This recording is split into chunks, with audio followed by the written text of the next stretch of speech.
Colère de la société civile face au forcing, le comportement du président de la République. Le sommet de l'État au bord de la rupture. Sénégal, FMI, ça cale toujours. Les fonds pour un audit de la dette dite cachée. La qualification de l'équipe nationale du Sénégal, les chances, 16e de finale. Pour évoquer toutes ces questions, Mohamed Ali Mouba reçoit ce dimanche Djibril Bey, économiste, enseignant à la FASEC, et Dominique Correa, président de Présence chrétienne, membre de la plateforme AAR sous nos constitutions. Rue Ménage, c'est ce dimanche 10h-11h sur la RFM, la radio de toute l'actualité. Mesdames, Messieurs, bonjour. Merci d'avoir choisi la radio Futur Média, Revue Ménage, qui s'installe pour 50 minutes de débat et d'échange sur toutes les grandes actualités de la semaine. Alors, cette semaine, on va se pencher sur un sujet principal, mais j'aimerais d'abord, avant d'évoquer cette révision, en tout cas de la Constitution qui s'annonce à l'Assemblée nationale, j'aimerais entendre mes deux invités, Dominique Correa, que je présente, qui est donc patron de Présence chrétienne. Bonjour Dominique. Bonjour Alimou. Merci d'être venu. Vous êtes aussi membre de Ars New Constitution. Oui, alors je suis le président de Présence chrétienne, le serviteur comme je dis, et effectivement membre de cette initiative qui vient de naître, Ars New Constitution. Qui était en conférence de presse ce samedi. Exactement, pour justement lancer un appel Ouais. à l'endroit de tous les citoyens pour qu'on se mobilise largement, massivement pour défendre cette Constitution. Pour dire non à une révision surtout unilatérale de la voilà, Constitution. exactement. Pour aller vers justement des réformes qui vont consolider la démocratie participative. Des réformes consolidantes. Parce que nous insistons sur la notion de démocratie participative. Parce que la démocratie représentative a montré ses limites. Et un des engagements des assises nationales que nos autorités... Alors là, on est dans le débat. On va y arriver tout à l'heure. Oui. Alors, à vos côtés, Djibril Bey, que vous connaissez, il est économiste de formation. Vous avez enseigné à l'université de Thiès, à l'UCAO et dans d'autres universités sénégalaises. Merci d'être venu. Merci. Ancien du ministère de la Santé aussi. Oui, merci Mohamed. Je vous remercie pour votre invitation. Vous me permettrez de saluer mon co-débatteur, M. Dominique Correa, que je viens de rencontrer. Je pense que le pays a besoin d'une société civile très forte. Oui. Et c'est toujours à l'ordre du jour. En tout cas, je salue tous les Sénégalais qui nous écoutent et je remercie la RFM. Alors, un mot sur cette qualification historique du Sénégal, qui était presque éliminée, qui revient à la vie. Dominique, vous avez suivi ce match? Oui. Sénégal-Irak. Sénégal qui bat l'Irak par 5-0. Mais ce n'était pas suffisant. Ensuite, on a vu que les planètes sont alignées. Absolument. C'est presque... Les autres rencontres, en tout cas... C'est presque un miracle. Hein. Moi, je l'assimile à une résurrection, quelque part. Mais je commence déjà par saluer mon co-débatteur, M. Bey. Et effectivement, comme vous le dites, nous réjouir de cette bonne nouvelle, finalement. Même si c'est un repêchage, mais c'est toujours... L'essentiel, c'est d'être en 16e de finale. L'essentiel, c'est de passer. On a eu une poule difficile. Très difficile. La France, apparemment, la Norvège. Beaucoup plus difficile qu'on le pensait. Parce que c'est vrai que on était parti avec beaucoup d'euphorie, beaucoup d'optimisme. On va battre la France. On va battre la Norvège. Passer sur la Norvège. Alors, nous avons fait face à de véritables rocs. Et voilà. Mais moi, je suis toujours satisfait, optimiste quand nous allons en Coupe du Monde, parce que ma philosophie, c'est qu'il faut que nous continuions à y aller et surtout à tirer les leçons. Pour apprendre. Voilà, c'est quand même le très haut niveau. Nous sommes champions d'Afrique, nous avons été 2 fois champions d'Afrique, nous avons l'ambition de gagner la Coupe du Monde, pourquoi pas. Pour moi, il faut que les équipes africaines arrêtent de penser qu'on y va pour faire de la figuration. Nous devons avoir les mêmes ambitions que les autres pays. Le Maroc était allé à la dernière édition, je crois. Oui, tout à fait. Qui est en train même de faire actuellement un très bon tournoi. Et je pense qu'il faut qu'on continue à se donner les moyens pour accéder à ce haut niveau-là. Maintenant, c'est les leçons apprises. Il faut bien évaluer au retour. Pas forcément, j'ai vu des gens qui veulent tout de suite qu'on sanctionne le coach et tout ça. Non. Il faut éviter le dégagisme. On va tirer les leçons, évaluer globalement et voir comment nous améliorer.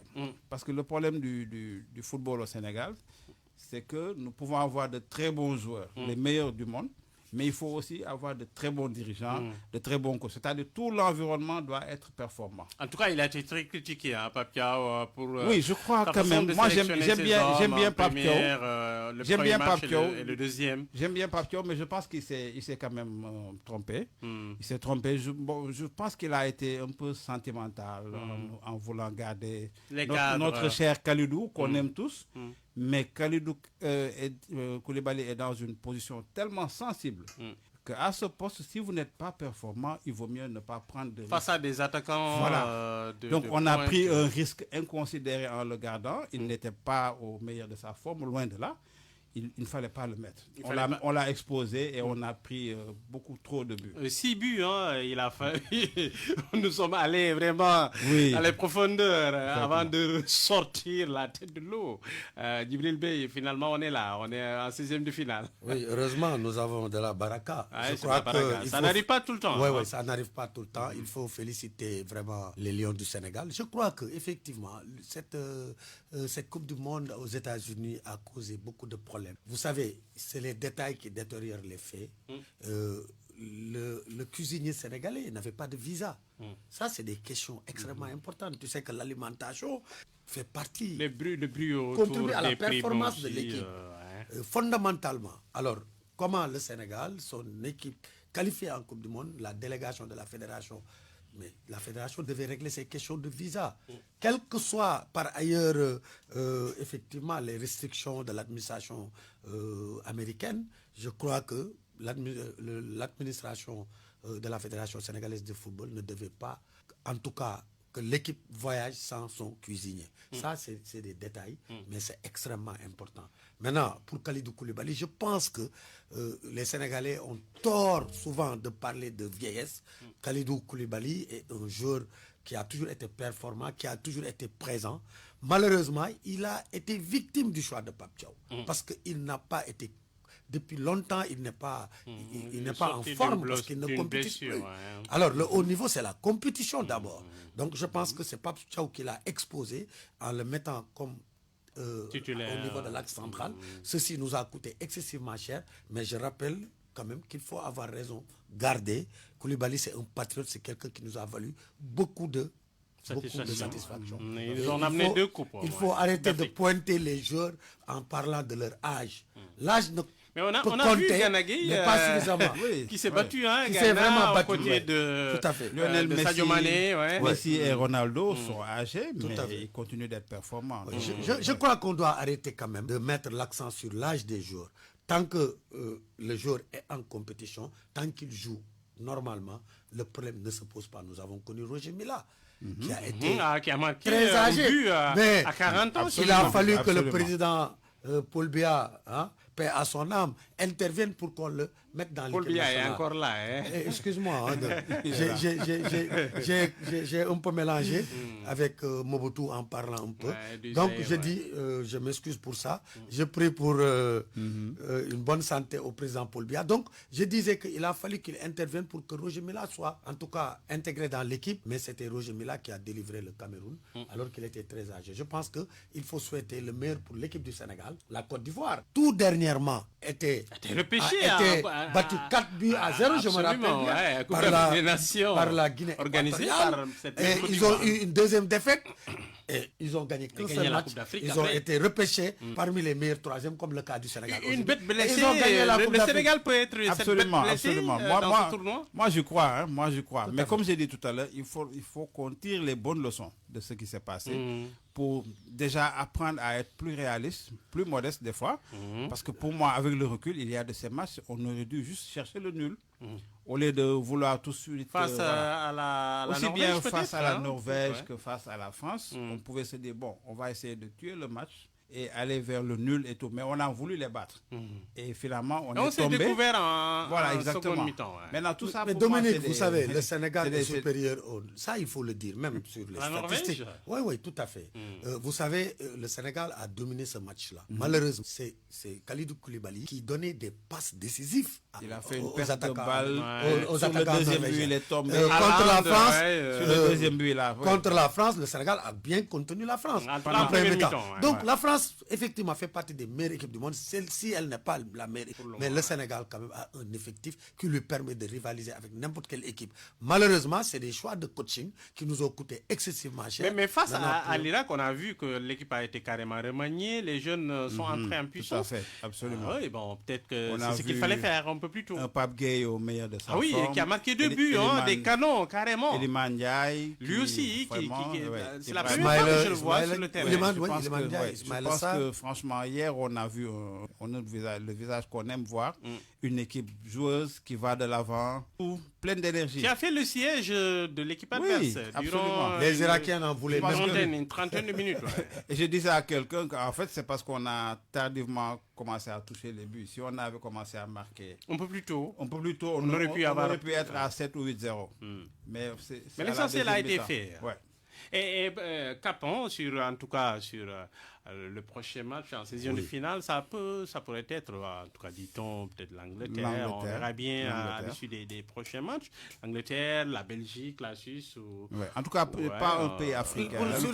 Sur les matchs couperés, quand même, il faut dire que vraiment, il n'y a plus de calcul à faire. Je rappelle aussi que le Sénégal a eu à survoler ces matchs de poule souvent, mais en définitive, d'une manière prématurée, le Sénégal a été éliminé en champion d'Afrique. C'est quand le Sénégal a vécu avec le Covid. Des moments difficiles, on se souvient. En 2022, si je ne m'abuse. Tout son effectif que le Sénégal est passé difficilement, et même pour l'année... Très critiqué d'ailleurs, cette année-là aussi. Même pour en 2025, la Coupe d'Afrique 2025, où nous avons battu le Maroc, nous avons démarré timidement. Le Sénégal, c'est une voiture diesel, donc c'est pas un véhicule essence super, c'est une voiture diesel. Donc souhaitons que le Sénégal, après ces difficultés-là, ça va nous permettre d'avoir les pieds sur terre, d'être plus humble et de pouvoir en tout cas démarrer le coach doit écouter davantage. En tout cas, ce que je me permettrais de conseiller au coach sans être un spécialiste, c'est qu'il soit plus flexible. Parce que j'ai l'impression que dès qu'il a un système, en plein match, il faut savoir s'adapter. Parce que vous avez une stratégie, l'équipe en face en a une. Il faut avoir une lecture rapide pour voir qu'est-ce qu'il y a. C'est exactement ce qui est arrivé face à la France. Voilà. Face à la France, on a vu que Deschamps a apporté une correction dans le puzzle. Et automatiquement, c'est d'ailleurs là qu'on attend le coach. Il faut qu'il ait une lecture rapide pour voir qu'est-ce qu'il faut corriger très rapidement pour aller de l'avant ou renforcer la défense. Il faut renforcer les techniciens qui sont à ses côtés. Oui, parce que vous savez... peut-être, parce que le haut niveau, ça ne pardonne pas. Pendant le match contre la France, j'observais l'image où on voyait Deschamps qui travaillait avec ses Guy Stéphane qui était toujours en train de lui chuchoter à l'oreille. Donc ils étaient en discussion permanente. Je crois que ils ont vu les failles. Oui. Alors, il faut que notre coach soit plus réactif. Parce que pendant le match, il faut corriger rapidement. Si tu vois un joueur qui n'est pas trop en forme, qui ne bouge pas bien, il faut le changer, il faut le repositionner. Voilà, il faut vraiment... Et puis ne pas être dans les sentiments, comme vous l'avez dit tout à l'heure. Il faut vraiment être dans l'objectivité totale. Oui, tout à fait. Tu peux avoir ton fils dans le groupe et s'il n'est pas performant, il ne faut pas le mettre. Mais en même temps, on avait demandé en tout cas la titularisation de Mbaye. Mbaye a été titularisé vendredi soir, mais... on l'a pas vu, on n'a pas senti le grand bail. Je suis un peu sceptique pour la titularisation. De deuxième mi-temps, de seconde période. Parce que là j'ai suivi le doyen Laïdiok il y a quelques jours qui disait que la prudence voudrait qu'on ne l'utilise pas plus que son club ne l'utilise. C'est ça d'ailleurs la sagesse. Comme son club ne l'utilise pas plus de 30 minutes, parce que là-bas il est considéré comme un espoir, il faut que nous aussi qu'on puisse le ménager un peu pour lui donner plus d'efficience. Parce que chaque fois qu'on a pu avoir de la satisfaction avec lui, c'est parce qu'il est entré en seconde période. Peut-être le faire entrer plus tôt, à 30 minutes ou un peu plus, qu'il ait un peu plus de temps de jeu. Mais ce n'est pas forcément évident, pertinent qu'il démarre. C'est pas forcément la meilleure option. On verra bien ce que ça va donner. Mais attendant, oui, peut-être au moins. Oui. Non, pour Ibrahim Mbaye, moi, je m'abstiens quand même. Il faut que les Sénégalais sachent que, même les experts en football, quand vous n'êtes pas présent dans une équipe, vous n'avez pas l'information pour pouvoir juger de certaines choses. Moi, là où j'ai reproché à Pape Thiaw, c'est surtout sur la compétitivité des joueurs. Mais sur le choix intrinsèque des joueurs, je pense qu'il faut laisser actuellement le coach qui est là prendre ses responsabilités sur cette question. Il ne s'agit pas de prendre des cadres parce qu'ils sont là depuis longtemps, ce qu'ils ont fait pour l'équipe. Non, il faut faire les choix sur la forme actuelle du jour. Maintenant, pour Ibrahima Mbaye, je considère que effectivement, on l'a mis, le problème s'est posé. Il faut laisser le temps à ces jeunes-là de venir aussi. Mais je crois que l'histoire a donné raison, quand même, quelque part, à ceux qui disaient qu'il faut être très prudent. Quand il est sur le banc, il vient, il est décisif. Il a été titulaire dès le début du match. Quand même, il faut le dire, il avait un peu de profondeur, mais il n'a pas su faire... en tout cas, il a été tenu en échec plusieurs fois par le défenseur qui était à ses côtés. Donc, je crois que Pape Thiaw, on le laisse gérer son groupe et lui faire confiance. Ne pas quand même dire, il faut mettre telle personne, Bara, il faut mettre Diao, Hassan. Non. Tous les Sénégalais tous les Sénégalais vont quand même de pêle-mêle donner en tout cas sélectionner des jeux pour dire voilà le type qui doit jouer contre tel ou tel. On doit encourager les Lions, tous derrière les Lions, et nous les encourageons. Maintenant, il faudrait effectivement que la fédération aussi hausse son niveau d'organisation administrative. Eux aussi arrêtent quelque part que l'équipe soit étouffée autour de l'équipe, des va-et-vient, que l'équipe soit étouffée. Il faut saluer, il faut le dire, avec l'ancien entraîneur, le sélectionneur sortant, Aliou Cissé. C'est quelqu'un quand même qui a beaucoup de caractère et qui refuse quand même le désordre. Je pense que Pape Thiaw, à ce niveau, il est bon, il a beaucoup d'expérience, mais il gagnerait à avoir plus d'autorité et à aussi protéger ses influenceurs. Je pense que le Sénégal a besoin de ça. Très bien. En attendant, focus sur la politique, peut-être même les modifications constitutionnelles qui sont annoncées à l'Assemblée nationale ce lundi. La majorité PASTEF qui engage cette bataille. Demain, on dira. Mais on le voit, il n'y a pas de consensus. C'est une sorte de force, en tout cas. L'exécutif, le ministre de la Justice, est allé donc en commission. Il a dénoncé publiquement la méthode des députés de PASTEF. Il réclame la concertation plutôt que la précipitation. Alors, Dominique Correa, vous, de la société civile, vous aussi, vous demandez cette concertation, mais apparemment, vous n'êtes pas écouté. On voit que les députés examineront ce lundi ce texte. Vous dites quoi? Alors, nous sommes inquiets. C'est le moins que l'on puisse dire. Parce que c'est comme s'il y a une précipitation suspecte qu'on ne comprend pas parce qu'on se base sur une supposée légalité. Effectivement, l'institution parlementaire autorisée et portée légalement à le faire, ce qu'elle fait. Mais pour moi, la légitimité est supérieure à la légalité. Et sur cette question, dans le contexte actuel où nous sommes, où on a l'impression d'être un peu dans une sorte de dualité ou de rivalité entre institutions, on aurait aimé avoir plus de lisibilité de ce qui est en train de se préparer. Parce que, Alimo, actuellement, nous n'avons même pas une claire compréhension ou un accès à l'information, pour utiliser le terme consacré actuellement, de quelles sont les réformes. On nous dit que 30 articles, plus de 30 articles de la Constitution sont concernés par les modifications. Et cela va se faire uniquement à l'Assemblée nationale. Je rappelle le texte n'a pas été partagé.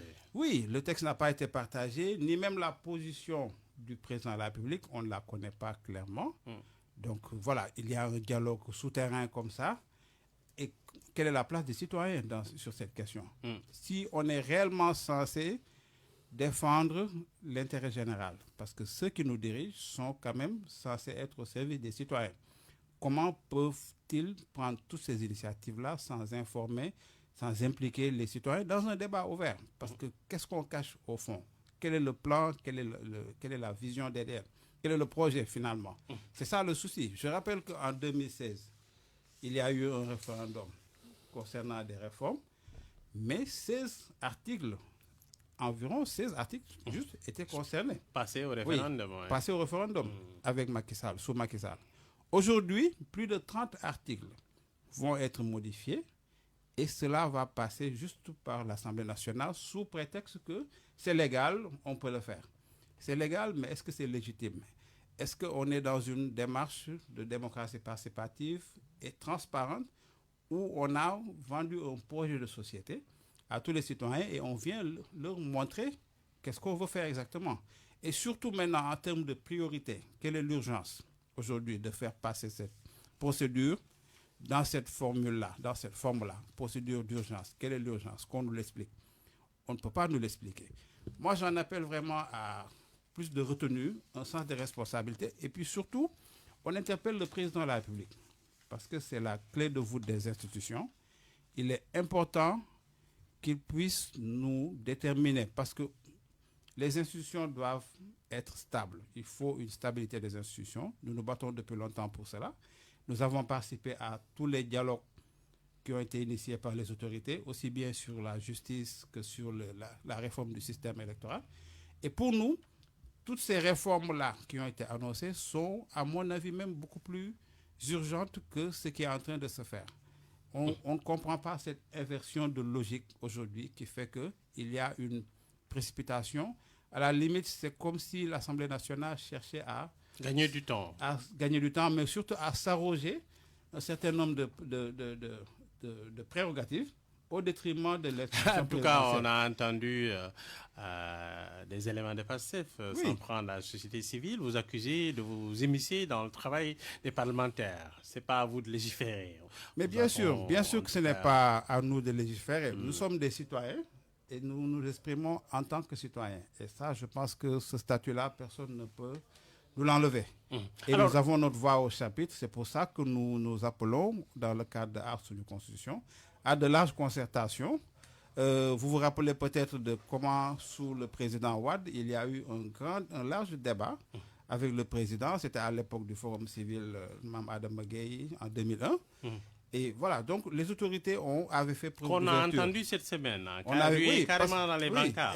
Et vous savez, c'est peut-être un signe du destin comme ça. Ce matin, mon téléphone me propose un historique où je vois une émission de mon défunt mentor Mohamed Mbodj, et à son âme. Ancien du Forum civil. Oui, et qui parlait justement, qui rappelait un peu les conclusions des assises nationales, et il rappelait un peu comment les assises, en termes de recommandations, mettaient au centre de la gouvernance le citoyen et la notion de participation.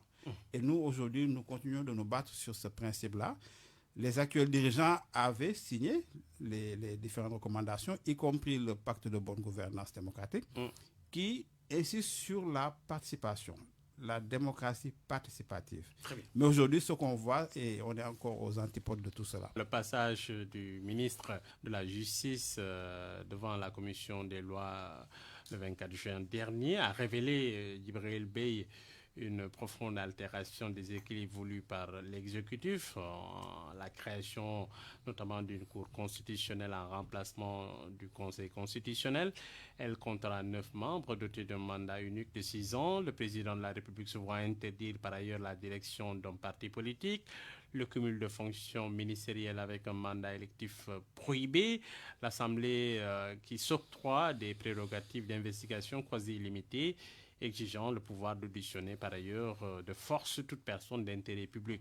Les initiatives financières et contractuelles de l'administration sortante bloquées dès le jour du scrutin présidentiel. Dans son entendement, lui, il a fait élu un président sur la base d'un contrat qu'il n'a pas respecté, ce qui est tout à fait faux, parce que le Sénégal, quand même, c'est un État démocratique.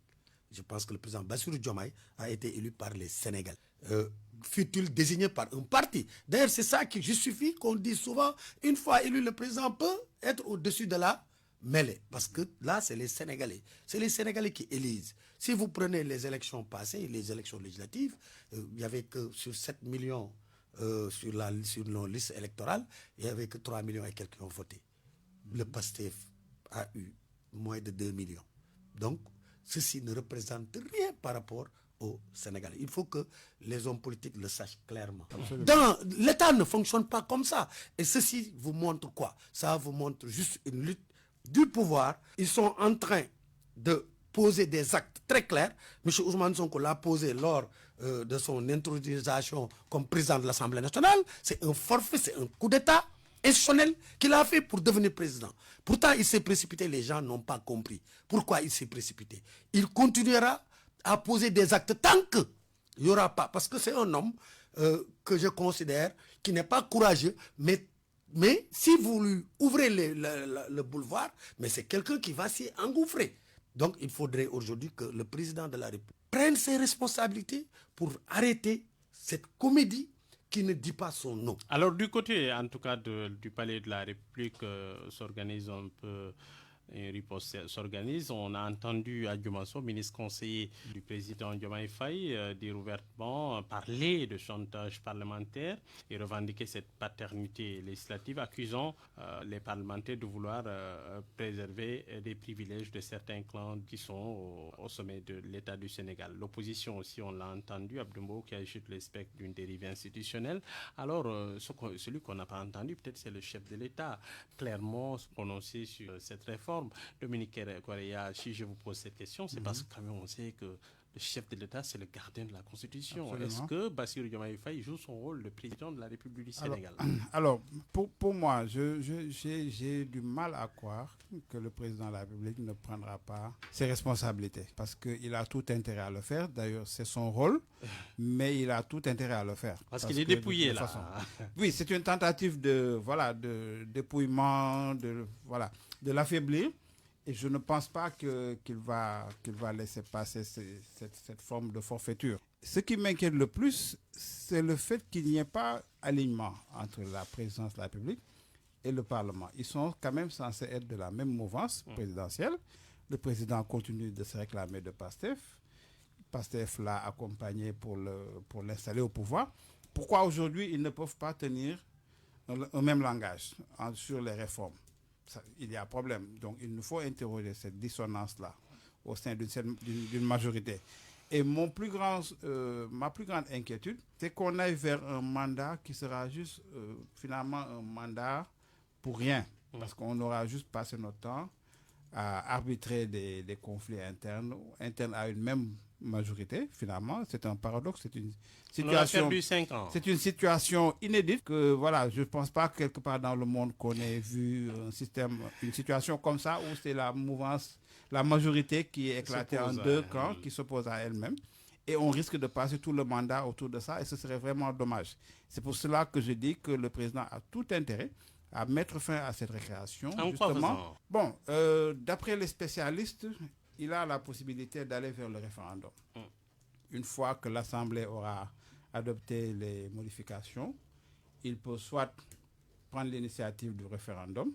Ce sera l'occasion justement d'aller vers un débat plus ouvert, ce qu'on réclame nous, ou alors de le retourner le texte pour le demander qu'il le fasse adopter par une majorité qualifiée.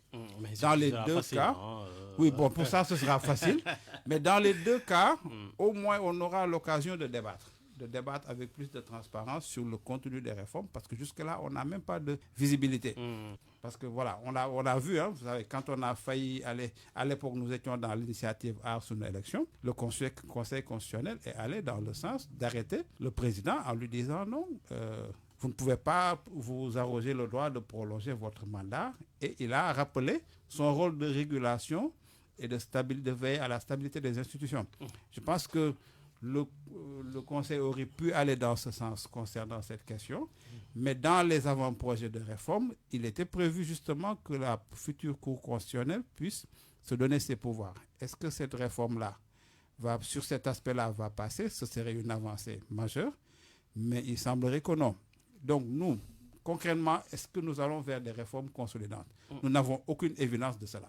Et c'est ça qui est notre inquiétude. Et donc, on même parle de changement de régime politique, ce que préparent nos parlementaires, la majorité. Tout à fait. C'est ça qui est extrêmement grave quand vous devez changer de régime politique pour que l'Assemblée ait tous les pouvoirs, parce que c'est à l'Assemblée que se situe M. Ousmane Sonko. Oui, nous sommes en train de migrer vers un autre régime politique.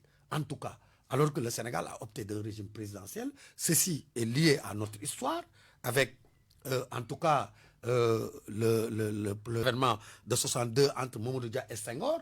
Et après la sortie de cette crise-là, le Sénégal a décidé d'avoir un régime présidentiel. Mais dans ce régime présidentiel, le Sénégal a aussi opté d'avoir une Assemblée nationale qui doit jouer son rôle. Il faut renforcer l'Assemblée nationale, mais pour autant, il ne faut pas dépouiller le président de la République. Et aujourd'hui, ce qu'ils sont en train de faire, c'est de dépouiller la justice. Ils l'ont tenté. Grâce au Conseil constitutionnel, ceci n'a pas passé. Aujourd'hui, ils sont toujours dans cette même entreprise de dire qu'il faut empêcher même le président de pouvoir dissoudre l'Assemblée. Et même de dire, j'ai entendu leur, en tout cas, mentor dire, la motion de censure, hein, c'est quoi une session? C'est même pour dire qu'il peut utiliser autant de fois la motion de censure. Au même moment, vous dites au président qu'il ne pourra pas dissoudre l'Assemblée. Je pense que tout ça, c'est une farce. Il ne faut même pas essayer de voir là-dedans des réformes consolidantes. La manière dont ces réformes sont portées, la manière dont ces propositions de loi sont portées, c'est un danger pour notre démocratie. Il faudrait qu'on leur dise arrête. Il faut que le Sénégal, l'ensemble des forces vives de la nation fait face à ces gens-là. Si on ne les arrête pas, ils vont s'accaparer de tous les pouvoirs. C'est eux qui vont juger les magistrats, ils vont prendre le pouvoir. Ils sont en train de faire un coup d'État en tout cas. Moi je pense, Mohamed, l'heure est grave. Le Sénégal est aujourd'hui à la croisée des chemins. Quand je disais que le président doit prendre ses responsabilités, je sais qu'il va les prendre. Mais je dis, il dispose, c'est la clé de voûte de nos institutions, il dispose d'instruments qui lui permettent de faire arrêter Ousmane Sonko. Alors donc, Dominique... Dans cette entreprise, dans cette tentative de vouloir en tout cas affaiblir notre régime présidentiel. Alors, à quoi faudrait-il s'attendre, Dominique Correa, dans les prochains jours, étant rappelé en tout cas que le Sénégal traverse des moments difficiles et Ousmane Sonko avait promis en tout cas une cohabitation douce, mais là on n'est pas dans la cohabitation douce, on est dans une cohabitation vraiment heurtée. Oui, mais vous savez, c'est pour ça que nous exprimons des craintes, parce que le risque aujourd'hui c'est justement d'aller vers une véritable crise entre les deux têtes d'institutions, Parlement et Présidence de la République, alors qu'il n'y a aucune raison officielle, objective, qui pourrait le justifier. Je ne peux pas parler de problème d'ego, mais c'est juste, à mon avis, que nous avons une démocratie, un état de droit, et chaque autorité qui arrive a pour mission de consolider et de même renforcer. J'ai l'habitude de dire que la démocratie, c'est une affaire de gentleman. Il faut que nos hommes politiques soient des gentlemen, qui soient dans l'élégance et aussi qu'ils aient toujours en mémoire le respect qu'ils doivent à leurs concitoyens parce qu'ils sont des mandataires. Et ça, cette notion-là, on a tendance à l'oublier souvent parce qu'on a l'impression que ceux qui nous ont élus, après vous ont donné une sorte de chèque en blanc où vous pouvez vous permettre n'importe quoi. Et ça, justement, c'est ça qui n'est pas normal et c'est ça qui nous retarde. Finalement, ça va faire un éternel recommencement. Chaque fois que vous élisez des gens, après ils vont vous dire, bon, c'est nous qui sommes au pouvoir, nous allons faire ce qu'on veut. Ce n'est pas cela la démocratie. Et c'est pour cette raison que nous ne mettons pas la légalité au-dessus de la légitimité. Le pouvoir est resté au peuple, doit rester au peuple, et la Constitution, c'est l'affaire du peuple, c'est l'affaire des citoyens. Il ne faut pas qu'un groupe de personnes, justement parce qu'il se base sur une supposée majorité, plus ou moins légale, relative, et sur cette base-là, qu'ils disent, voilà, nous sommes habilités à légiférer parce que c'est nous... Sans consensus. Alors, Dominique, on vous a entendu cette semaine, hein, la société civile qui rue dans les brancards, qui n'est pas carrément, en tout cas, d'accord par rapport à la démarche. Qu'est-ce qui s'est passé cet engouement autour de la défense de la Constitution, ce patriotisme constitutionnel est-il en train de s'effriter au Sénégal? Si je vous pose la question, c'est parce qu'on a vu, une frange importante de la population défendre la Constitution. Quand il s'est agi en 2011, tripatouiller la Constitution, souvenez-vous, sous Abdoulaye Wade, peut-être aussi, en tout cas, les Sénégalais tiennent à leur Constitution. Et là, On ne les entend pas beaucoup, les intellectuels, les en tout cas, membres. En tout cas, je sais qu'aujourd'hui seulement, il y a beaucoup d'initiatives qui sont en gestation. Au moment où nous parlons... Vous êtes pris de court? Non, pas du tout. Nous sommes en train d'observer parce que nous nous disons qu'il y a des autorités qui ont des rôles et des responsabilités à assumer. L'Assemblée nationale a son rôle, elle est dans son rôle. Le président de la République a un rôle majeur, extrêmement important dans le processus. Et nous avons aussi, pendant longtemps, fait le plaidoyer pour un certain nombre de réformes institutionnelles. Maintenant, dans la mise en œuvre, dans la démarche, dans la forme, nous sommes quand même, on se rend compte que ce n'est pas ce à quoi nous nous attendions. Et le risque, justement, c'est d'aller vers une régression démocratique. Et ça, ce serait inacceptable. Au moment où nous, depuis plus de 10 ans, après les recommandations des assises nationales, de la CNRI, nous avons évalué qu'il nous faut une justice plus indépendante, plus outillée, et globalement un mécanisme de démocratie participative qui devrait même être consacré dans la Constitution pour reconnaître le rôle non seulement des organisations de la société civile, mais le principe de la participation citoyenne. Cela, nous en avons discuté même au dernier dialogue. Et c'est sur ces questions-là que nous attendons des réformes qui, pour nous, seront des réformes véritablement consolidantes. Mais ce que l'on voit, malheureusement, c'est des réformes qui vont juste dans le sens de renforcer les pouvoirs des acteurs politiques et des pouvoirs personnels. Ce ne sont même pas des réformes qui visent l'intérêt général, comment améliorer les conditions objectives sociales, économiques des populations. Les politiciens ne sont pas sur ça. Ils sont juste sur des renforcements de privilèges, de prérogatives d'institutions. Et quand on regarde, on voit que c'est juste des logiques de prébande, des logiques de positionnement, de pouvoir personnel. Et cela, dans ce débat, le peuple, les citoyens sont totalement exclus. Et c'est ça qui est regrettable et nous nous battons.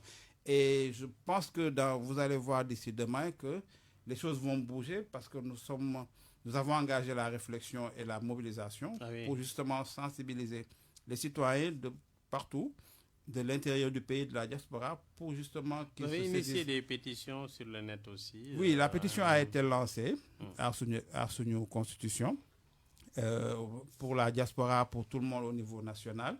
Et l'idée, c'est vraiment déjà une forme de mobilisation. Mobilisation sociale, mobilisation digitale. Et sensibiliser en même temps les gens. Aujourd'hui, nous faisons des messages dans toutes les langues pour parler aux populations, pour leur expliquer les véritables enjeux.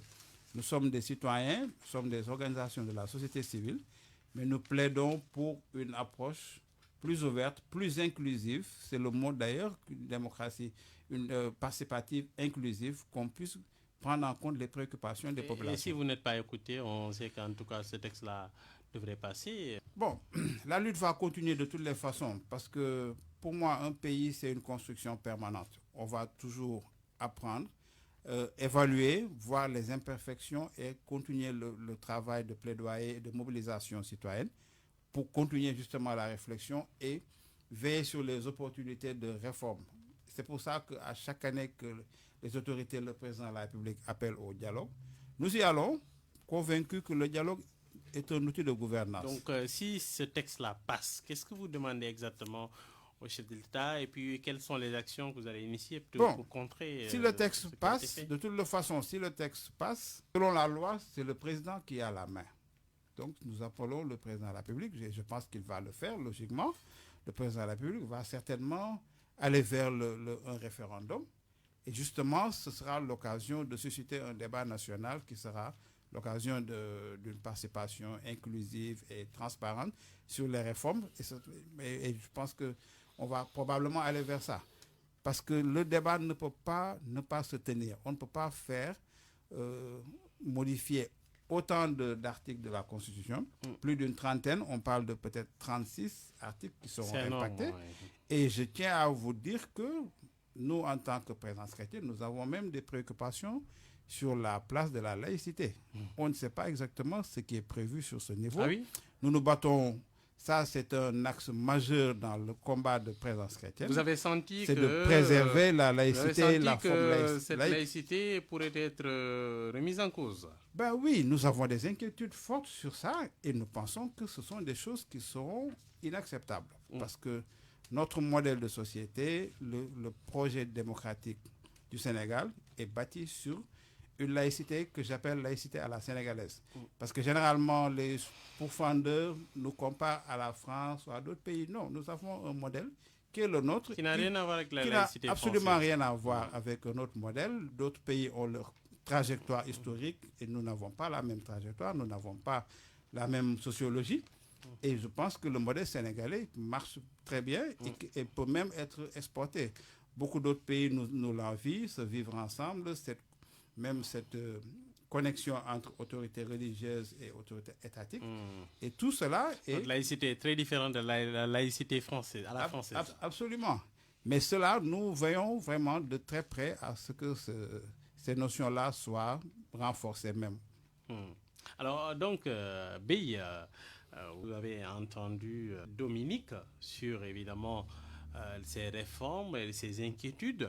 Vous, qu'en dites-vous? Si je vous pose la question vous aussi, c'est parce que la société civile sénégalaise, elle est connue pour ce travail efficace qui se fait, en tout cas, pour pouvoir peut-être être entendu dans la prise de décision. Mais là, on se rend compte que c'est un forcing qui est en train d'être fait. Qu'est-ce qui s'est passé pour qu'il y ait ce décrochage entre les hommes politiques, on dira ceux qui sont au pouvoir et qui ont d'une certaine façon bénéficié de l'appui de la société civile, en tout cas lorsque ces hommes politiques étaient là dans l'opposition? Qu'est-ce qui s'est passé pour qu'il y ait ce décrochage entre cette société civile et ces hommes politiques qui sont aujourd'hui à la tête du pays? Oui, parce que simplement, c'est des groupes de personnes qui n'ont pas de culture démocratique en réalité, qui n'ont pas en tout cas, ils n'ont pas passé par un chemin. Vous savez, les acteurs politiques au Sénégal, souvent, ils ont été dans le syndicalisme depuis l'université. Ils ont appris, étant étudiants, en fait, comment fonctionne la politique, c'est les débats, l'ouverture, les échanges.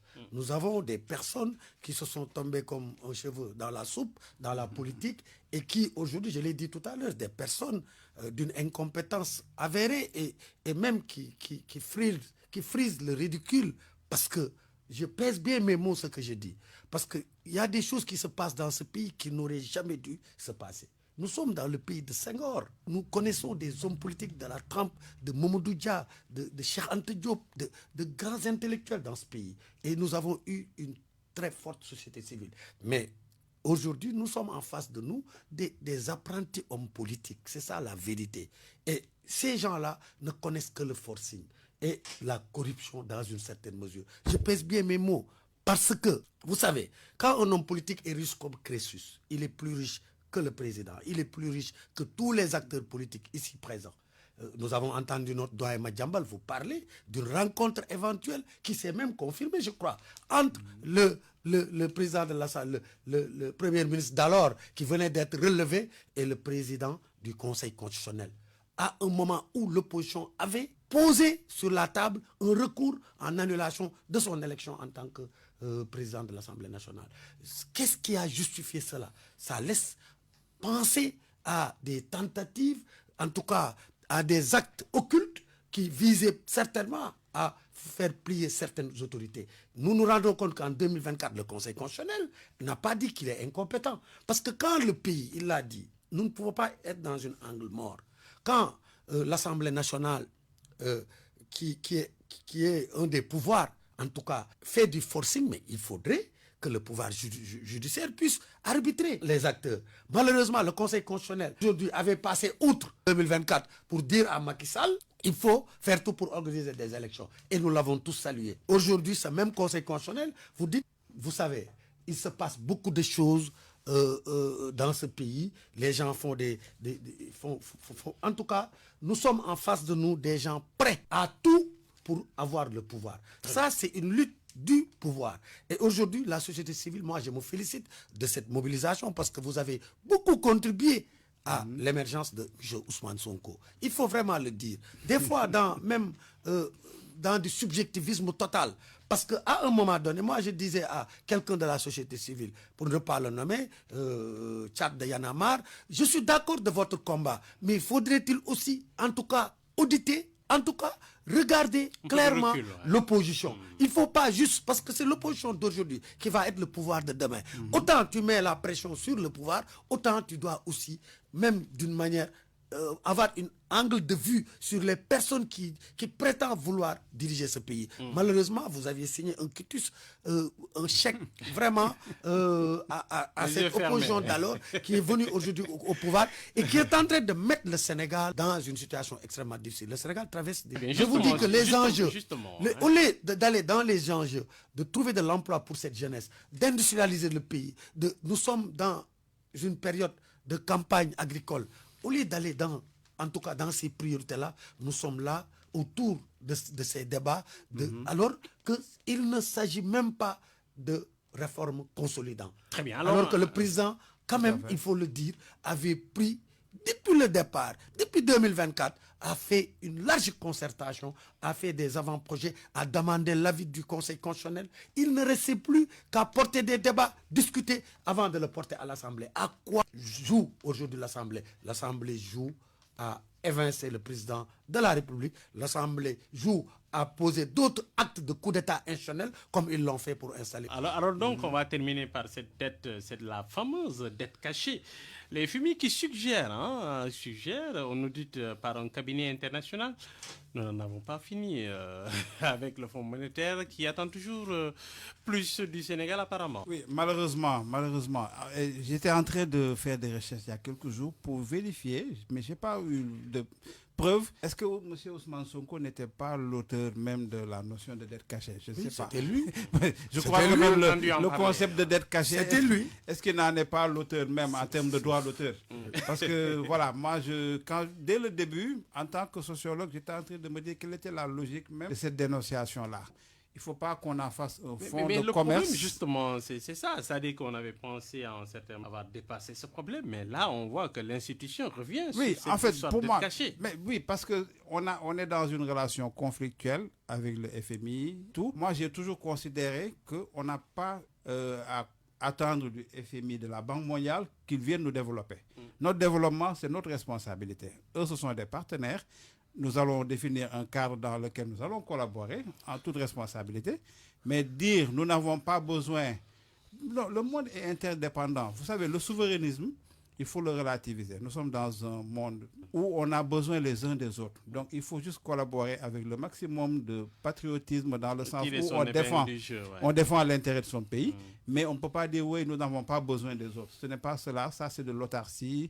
C'est vraiment une façon... Mais là, on sait, que le Sénégal a besoin vraiment du FMI, qu'il ne vient pas, il n'y a pas de programme. On a certainement pensé que peut-être cette histoire d'être cachée derrière nous, mais là, on se rend compte que le FMI réveille encore cette veille-là et demande, on nous dit, faut-il ça dans... C'est parce que c'est malheureux. Vous savez, nos pays, c'est des pays où nous avons des systèmes, des structures budgétaires qui ne sont pas solides du tout. Nous sommes incapables de mobiliser les ressources pour financer les besoins de notre économie. Aujourd'hui, nous sommes un pays où la jeunesse est à 65%. Combien de jeunes viennent sur le marché de l'emploi chaque jour? L'État ne peut pas financer les besoins en matière infrastructurelle, les besoins d'hôpitaux, la demande d'éducation de cette jeunesse qui envahit, qui naissent, et qui grandit et qui a besoin d'emploi. Donc, nos pays ont toujours besoin, effectivement, d'utiliser le financement par l'endettement. Je n'ai jamais... Moi, je veux vous entendre. Aujourd'hui, il ne faut pas de dette.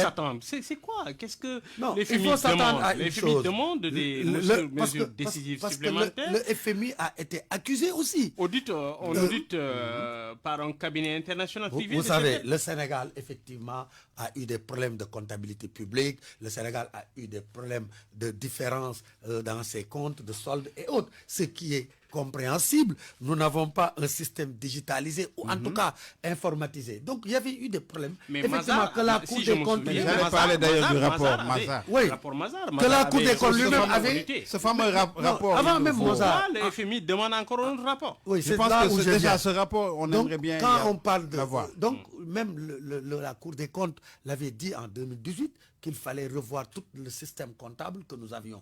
Malheureusement, les gens sont sortis pour dire dette cachée, mais ils ont accusé l'État du Sénégal, mais ils ont accusé le FMI. Quand ils parlent même de dette odieuse, ils ne comprennent même pas ces concepts. Dette odieuse, ça veut dire autre chose. Donc, en réalité, le problème, le mot dedans du Sénégal, ce sont ces gens-là qui sont à l'Assemblée aujourd'hui, qui bloquent ce pays, qui ont créé la situation financière que nous vivons, et même qui a été fait à dessein, tout juste endiguer le régime, la mandature du président Bassirou Diomaye Faye. C'est ça la vérité. Aujourd'hui, le FMI, il est normal. Quand vous lui pointez le doigt pour lui dire que vous avez caché de la dette, vous avez été complice d'un régime, il est normal qu'il vous dise, écoutez, il me faut un autre audit. Mais je pense que... Au-delà de l'audit du cabinet Mazars, certainement. Est-ce que personne n'a vu, ce rapport? Personne n'a vu ce rapport. En tout cas, personne n'a vu ce rapport. Personne ne peut dire ce que le rapport Mazars a réellement dit. Le FMI n'y croit pas. Maintenant, non, le FMI veut laver son honneur. Maintenant, le président Bassirou Diomaye a tant soit peu pris la décision d'écarter son premier ministre, de le limoger. Ça, c'est un signal fort vis-à-vis de nos partenaires. Parce que vous ne pouvez pas être à longueur de journée à pointer le doigt à nos partenaires. J'ai entendu quelqu'un proche de M. Ousmane Sonko, mais je le comprends, celui qui parle de France Dégage, qui disait que le Sénégal n'a pas à jouer avec Macron au ballon. Si, le Sénégal doit et a intérêt à collaborer, à travailler avec la France. Il l'a dit, l'essentiel, c'est d'être des patriotes. Le président Diomaye vient de quitter une mission en Allemagne où il a mobilisé en tout cas beaucoup de ressources. Espérons que l'État puisse l'absorber. Donc on s'en félicite. Le Sénégal a besoin autant d'aller vers la France, autant vers les États-Unis, en Chine et partout, diversifier. C'était ça la vision du Sénégal. Donc pour répondre à votre question, effectivement le FMI demande cela pour simplement laver pour montrer en fait que ce débat était vraiment un débat de politique politicien. Là, le FMI pousse le Sénégal dans porté cette par un premier ministre populiste. J'ose espérer que les nouvelles autorités, notamment le nouveau premier ministre, avec son profil, est vraiment outillé pour négocier, discuter, ainsi qu'avec la nouvelle configuration du ministère des Finances. Je pense que tout cela augure de perspectives. Ça, c'est clair. Améliorer, huiler nos rapports. Mais moi, j'insiste vraiment sur le train de vie de l'État. Il nous faut faire beaucoup plus d'efforts pour réduire. Parce qu'on a toujours eu ce déséquilibre dans le ratio budgétaire entre les dépenses de fonctionnement et les dépenses d'investissement. Et ça n'a pas changé. Et c'est à ce niveau-là qu'il nous faut ajuster pour que les populations puissent sentir un peu l'impact sur leurs conditions de vie, sur vraiment les coûts des denrées et beaucoup d'aspects, le loyer, le transport, il y a beaucoup de choses, le carburant. Donc il y a également beaucoup de choses sur lesquelles il nous faut travailler. Et ça, c'est en dégraissant un peu les institutions. Il y en a beaucoup qu'on peut regrouper. On peut travailler sur les agences et tout. Regrouper vraiment pour réduire la charge et faire bénéficier davantage aux populations. Parce que c'était ça l'idée derrière le programme, le plan de redressement économique. Mais on a un problème de redistribution à destination des populations. Et c'est le gros problème. Merci beaucoup à nos deux invités, à Dominique Correa, président de Plaisance chrétienne, acteur de la société civile, membre de Ars New Constitution. Merci d'être venu. Merci.